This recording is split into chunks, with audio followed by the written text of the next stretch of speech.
Aya baba. Ha, Soğuk ver de. kim ol sen? Men hoqqaba.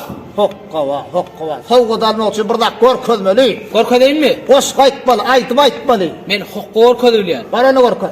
Tayin mi? O. Tayin mi aya baba? Tayin. Feret. Feret. Ha. Gördün mü? İçim boş dur. Ana. Ne olsa aya baba. Ne olsa ikisi de aya baba. Ha? Fişler aya baba. Ha. Bak fiş. Ne oldu? Yine aya baba. Tarandı tavşan tarandı. Ana böyle. Gördün mü ne?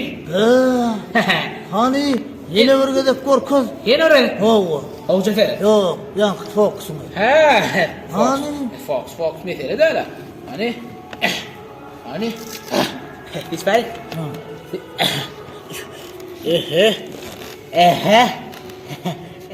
Gördün mü ne?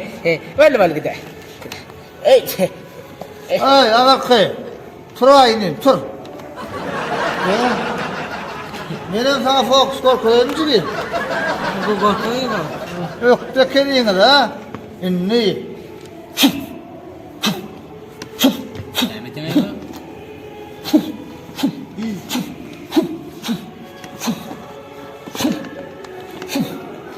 Kabuk gerek mi?